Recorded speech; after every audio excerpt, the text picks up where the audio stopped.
padre da minha igreja descobriu meu segredo e usou isso para me chantagear por anos.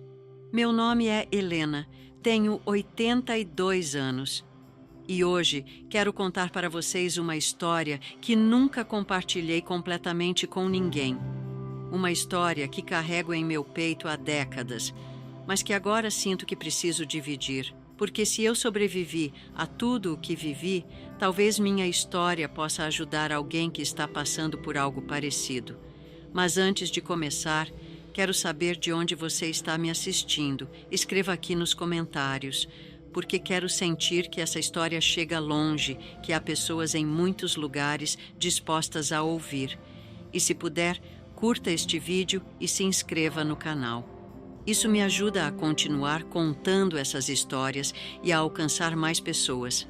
Agora, respire fundo e me acompanhe, porque essa história não é fácil de contar.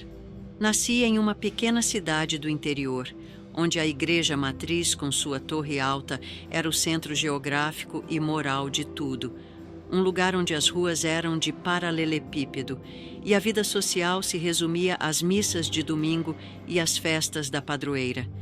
A casa onde cresci era simples, mas rígida, com quadros de santos em todas as paredes e um silêncio pesado que era quebrado apenas pelas orações noturnas.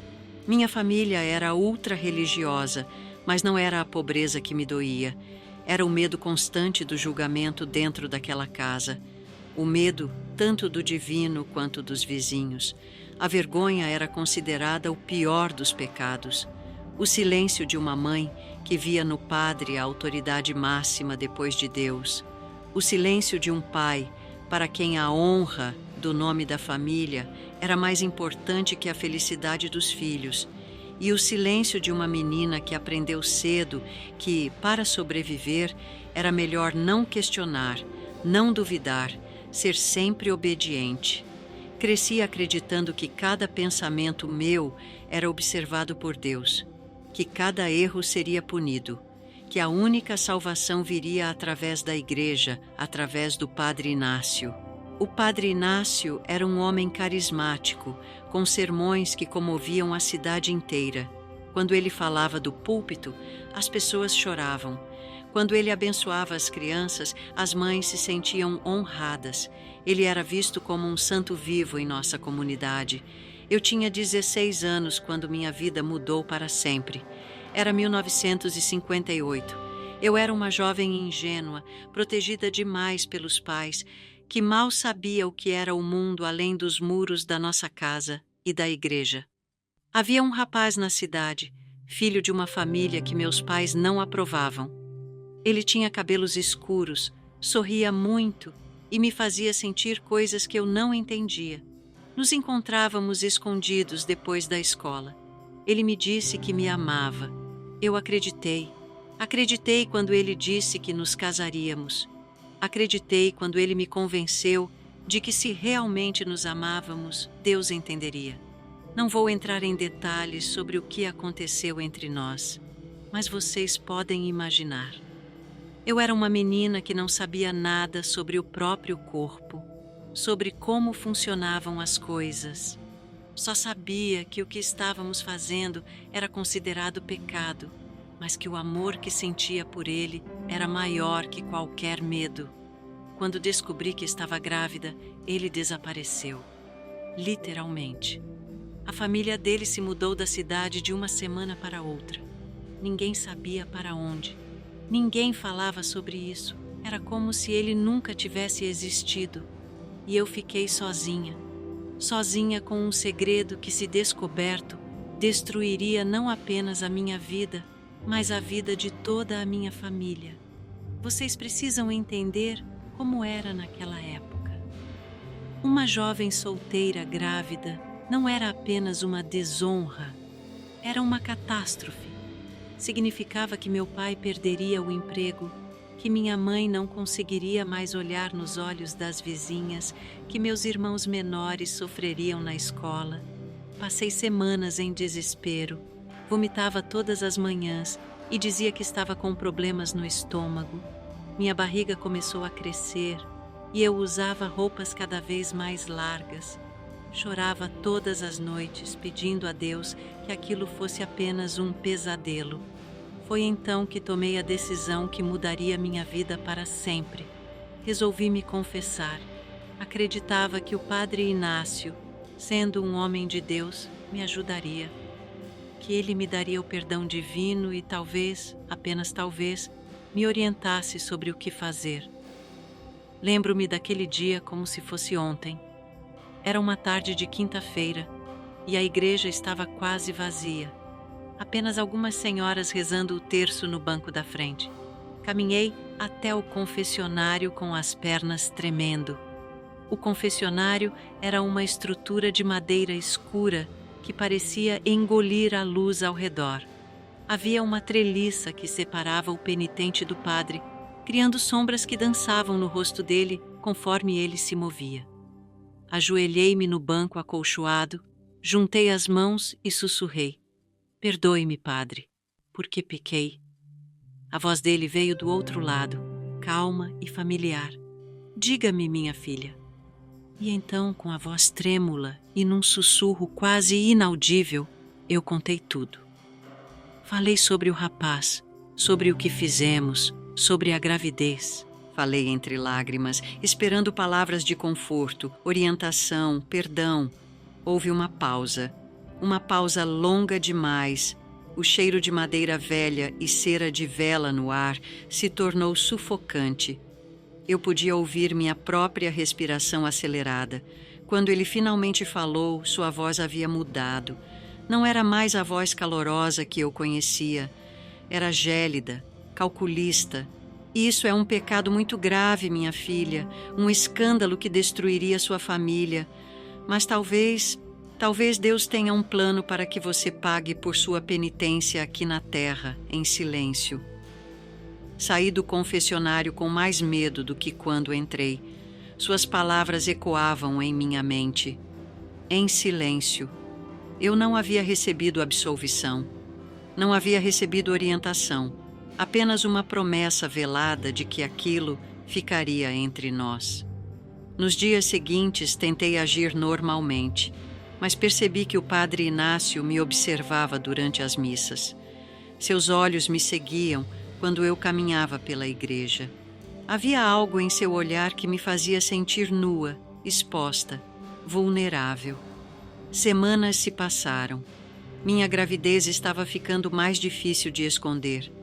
Eu precisava de ajuda médica, mas não podia ir ao médico da cidade. Todos conheciam minha família. Descobri que havia uma parteira em outra cidade que atendia casos como o meu, mas eu precisava de dinheiro. Havia juntado algumas economias ao longo dos meses. Moedas que guardava numa caixinha embaixo da cama. Não era muito, mas talvez fosse suficiente para uma consulta. Foi então que recebi o primeiro convite do Padre Inácio. Ele me abordou após a missa de domingo. Estava próximo ao altar, organizando os objetos sagrados. A igreja estava vazia, apenas alguns fiéis se despedindo na porta principal. O som dos nossos passos ecoava no mármore frio. "Helena", ele disse calmamente, sem levantar os olhos do que estava fazendo. "Preciso da sua ajuda para limpar o altar. Há muito trabalho para ser feito." Não era um pedido. Era uma ordem disfarçada de gentileza. Fiquei ali, polindo objetos de prata, enquanto ele me observava em silêncio. O ambiente era claustrofóbico. A luz das velas criava sombras que dançavam nas paredes. O cheiro de incenso parecia mais forte, quase sufocante. Quando terminei, ele se aproximou de mim. Estava tão perto que eu podia sentir seu hálito. "A obra de Deus precisa de doações generosas, Helena, especialmente de almas que têm muito a agradecer pelo silêncio dos justos." Ele estendeu a mão e eu, tremendo, entendi o que ele queria. Tirei de dentro da bolsa toda a economia que havia juntado e coloquei na palma da mão dele. Lembro-me do frio do chão sob meus joelhos quando me ajoelhei para pegar minha bolsa. Lembro-me do sorriso quase imperceptível no rosto dele quando ele fechou a mão sobre o dinheiro. Saí da igreja naquele dia sabendo que minha vida havia mudado para sempre. Não apenas por estar grávida, mas porque havia me tornado prisioneira de alguém que deveria me proteger. Nos meses seguintes, estabeleceu-se uma rotina sinistra. Eu trabalhava como costureira para uma família rica da cidade. Todo o dinheiro que conseguia juntar era doado para a igreja. Toda semana havia trabalhos especiais que eu precisava fazer na paróquia: limpar o altar, organizar os livros de oração, lavar as roupas do padre, preparar as refeições na casa paroquial. Tudo feito em silêncio, sempre sob seu olhar vigilante. Ele nunca precisou me ameaçar diretamente. Nunca precisou gritar ou usar violência física. Sua arma era muito mais poderosa: o poder da culpa, da vergonha, da minha própria fé distorcida. Ele me fazia acreditar que eu merecia aquilo, que era minha penitência, que Deus estava me testando através dele. Quando minha barriga ficou impossível de esconder, ele providenciou uma solução. Disse que conhecia uma família em outra cidade que não conseguia ter filhos, que eles poderiam criar minha criança nos caminhos do Senhor. Nunca soube se essa família realmente existia. Nunca soube o que aconteceu com meu filho. Nunca segurei aquela criança no colo.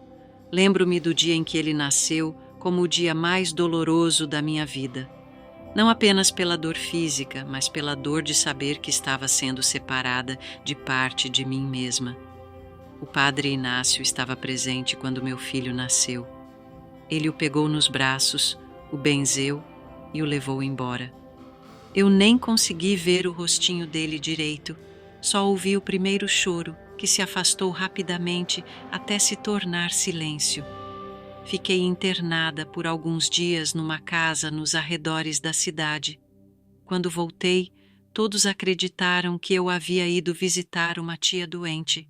Minha ausência foi explicada, minha história foi preservada, minha honra foi mantida. Mas o preço que paguei foi muito alto. Não apenas perdi meu filho, mas perdi a mim mesma.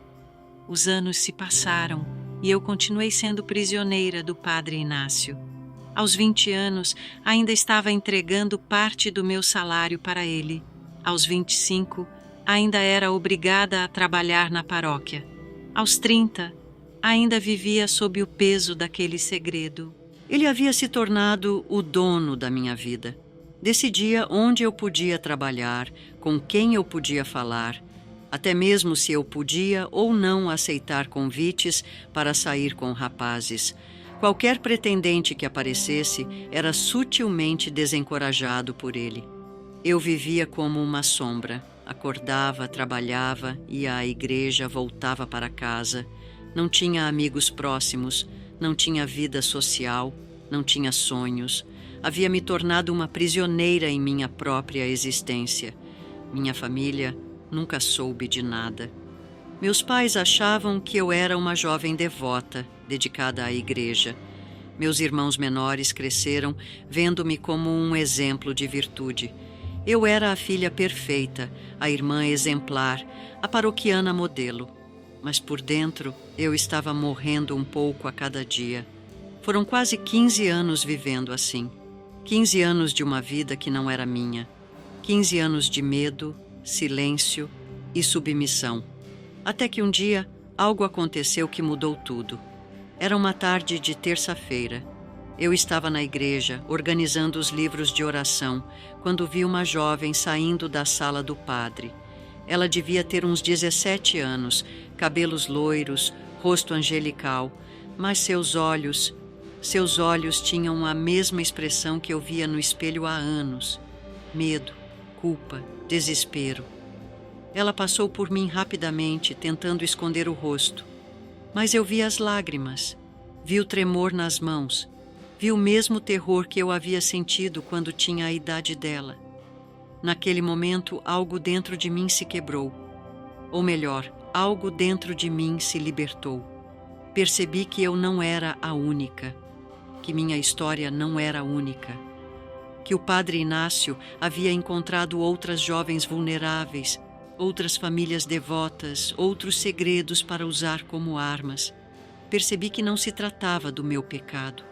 Tratava-se da perversidade dele. A culpa que carreguei por tantos anos se transformou em fúria. A fúria se transformou em determinação, e a determinação se transformou em coragem. Naquela noite, cheguei em casa e pela primeira vez em 15 anos, me olhei no espelho.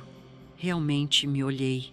Vi uma mulher de 31 anos que havia perdido os melhores anos da sua vida. Vi rugas prematuras causadas pelo estresse. Vi olhos que haviam perdido o brilho. Mas também vi algo que não via há muito tempo. Vi força. Passei as semanas seguintes planejando. Não podia simplesmente fugir. Não podia deixar que outras jovens passassem pelo que eu passei.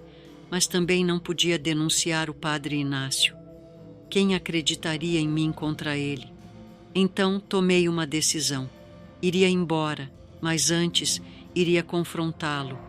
Iria olhar nos olhos dele e dizer que não tinha mais medo, que ele não tinha mais poder sobre mim. Juntei dinheiro aos poucos. Desta vez, não para entregar a ele, mas para minha liberdade. Escondi moedas em lugares que apenas eu conhecia. Guardei notas dentro dos livros. Economizei cada centavo possível. Não contei para ninguém da minha família. Não podia. Eles não entenderiam. Na cabeça deles, eu estava abandonando minha fé, minha família, minha cidade por capricho. Quando finalmente juntei dinheiro suficiente para uma passagem de ônibus e alguns dias de hospedagem, decidi que era a hora. Era uma noite de temporal. A chuva batia forte nas janelas e os trovões ecoavam pela cidade. Minha família estava dormindo. Arrumei uma única mala com poucas roupas e todo o dinheiro que havia conseguido esconder. Antes de sair, fui até a igreja. Estava fechada, mas eu tinha as chaves. Afinal, havia sido praticamente uma funcionária não remunerada daquele lugar por 15 anos. Entrei sozinha naquela igreja vazia. As imagens dos santos pareciam me observar na penumbra. O altar que eu havia limpado tantas vezes parecia mais imponente na escuridão. Ajoelhei-me no banco da frente e pela primeira vez em anos rezei de verdade. Não rezei pedindo perdão pelos meus pecados. Rezei agradecendo pela força que havia encontrado. Rezei pela jovem que havia visto na sala do padre. Rezei por todas as outras que eu não conhecia e então saí. Não corri, não me escondi. Caminhei com passos firmes pela rua principal, sob a chuva, até a rodoviária. Era madrugada. A rodoviária estava praticamente vazia. Apenas um funcionário sonolento no guichê e alguns passageiros esperando pelo primeiro ônibus. Comprei uma passagem para a capital. Nem sequer sabia direito o que faria lá. Só sabia que precisava ir. Quando o ônibus chegou, subi sem olhar para trás. Sentei-me próxima à janela e, conforme a cidade ficava para trás, senti algo que não sentia há muito tempo. Liberdade. Não foi uma libertação eufórica. Foi uma libertação calma, profunda. O barulho do motor do ônibus se misturava com o som da chuva. E eu senti como se aquela chuva estivesse lavando simbolicamente os anos de sujeira, medo e culpa. Nunca mais voltei àquela cidade. Nunca mais vi o padre Inácio. Nunca mais pisei numa igreja tradicional. Na capital recomecei do zero. Não foi fácil.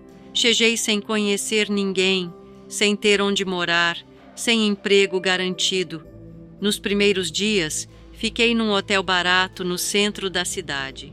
Gastei quase todo o dinheiro que tinha, mas não me arrependi nem por um segundo da decisão que havia tomado. Encontrei trabalho numa fábrica de tecidos. Era um trabalho pesado, mas honesto. Pela primeira vez na vida, o dinheiro que eu ganhava era meu. Podia decidir como gastá-lo, como poupá-lo, como usá-lo. Aluguei um quarto numa pensão. Era pequeno, simples, mas era meu. Ninguém me observava. Ninguém me julgava. Ninguém controlava meus passos. Aos poucos comecei a me reconstruir. Voltei a estudar, fiz curso de datilografia, depois de contabilidade. Consegui um emprego melhor num escritório, depois outro melhor ainda. Conheci pessoas, fiz amigos. Aprendi a confiar novamente, devagar, com cuidado, mas aprendi. Aos 35 anos conheci um homem. Ele se chamava José. Era viúvo. Tinha 2 filhos pequenos. Era gentil, paciente, respeitoso. Quando contei parte da minha história para ele, não tudo, mas o suficiente, ele não me julgou. Ele me acolheu. Nos casamos 2 anos depois. Ajudei a criar os filhos dele como se fossem meus. Eles me chamavam de mãe, e eu os amava como se tivessem saído do meu ventre. Mas sempre havia uma dor que me acompanhava. A dor de não saber o que havia acontecido com o meu primeiro filho. Se ele estava vivo, se estava bem, se era feliz. Essa dor nunca passou completamente. Transformou-se em uma sensibilidade especial para jovens em dificuldades. Ao longo dos anos, ajudei muitas meninas que chegavam à capital fugindo de situações difíceis. Algumas vinham de famílias violentas, outras de gravidez indesejada, outras de relacionamentos abusivos. Nunca contei minha história completa para nenhuma delas, mas elas sabiam que eu entendia, sabiam que podiam confiar em mim. Foi através de uma dessas meninas que soube, anos depois, que o padre Inácio havia morrido. Ela era da minha cidade natal e conhecia a história. Disse que ele havia morrido de um ataque cardíaco durante uma missa. Quando soube da morte dele, não senti alívio, não senti vingança. Senti apenas uma tristeza profunda por todas as vidas que ele havia destruído, por todos os segredos que havia levado para o túmulo. Meu marido José morreu quando eu tinha 58 anos. Os filhos dele já estavam casados, com suas próprias famílias. Fiquei sozinha novamente, mas era uma solidão diferente. Era uma solidão escolhida, não imposta. Continuei trabalhando, continuei ajudando jovens em dificuldades. Aos 65 anos, me aposentei e me dediquei completamente ao trabalho voluntário. Foi só aos 70 anos que tomei uma decisão que havia adiado por décadas. Voltei à minha cidade natal. Não fui para ficar, fui para fechar ciclos. Fui para visitar o túmulo dos meus pais, que haviam morrido anos antes, sem saber a verdade sobre a filha que tanto amavam. A cidade havia mudado muito. Ruas asfaltadas, casas novas, gente que eu não conhecia.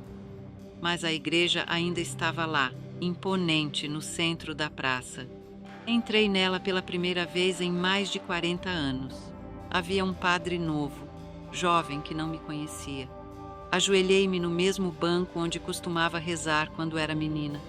E então, finalmente, fiz as pazes com Deus. Não o Deus cruel que o padre Inácio havia me apresentado, mas o Deus amoroso que eu havia descoberto ao longo da vida. O Deus que não julga, mas acolhe. O Deus que não pune, mas perdoa. Saí da igreja naquele dia em paz, não com o padre Inácio. Ele não merecia meu perdão, mas em paz comigo mesma, com a jovem assustada que eu havia sido, com as escolhas que havia feito. Voltei para a capital no mesmo dia.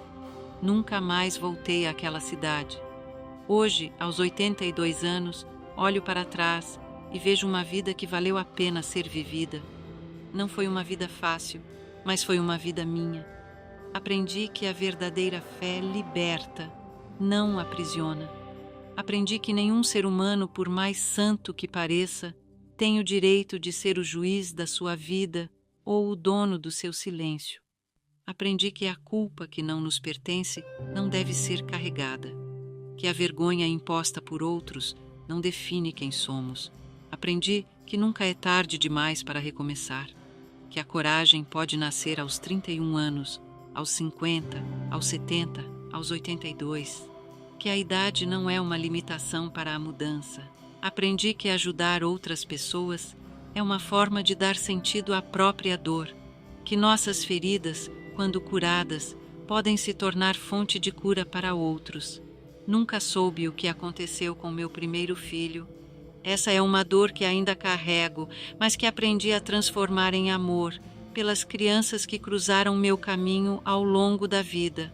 Nunca me arrependi de ter saído daquela cidade naquela noite de chuva. Foi a melhor decisão que tomei na vida. Se você está me ouvindo e está passando por algo parecido, saiba que você não está sozinho. Saiba que sua história não precisa ser definida pelo seu pior momento. Saiba que você tem mais força do que imagina. Não importa quem seja a pessoa que está tentando controlar sua vida. Não importa que cargo ela ocupe, que poder ela tenha, que respeito ela inspire nos outros. Se ela está usando esse poder para te fazer mal, ela não merece sua submissão. Você tem o direito de ser livre. Você tem o direito de ser feliz. Você tem o direito de contar sua história do jeito que escolher. A verdadeira fé é aquela que te dá asas, não aquela que te corta as asas. A verdadeira espiritualidade é aquela que te conecta com o amor, não com o medo. Lembre-se, você não está sozinho. Sua dor é válida, sua história importa, e você tem o direito de escrevê-la do seu jeito. Se você chegou até aqui, obrigada por me ouvir. Me conta nos comentários se você já viveu algo que te marcou. Sua história pode ajudar outras pessoas, assim como espero que a minha possa ajudar você. Um beijo no seu coração e até a próxima história.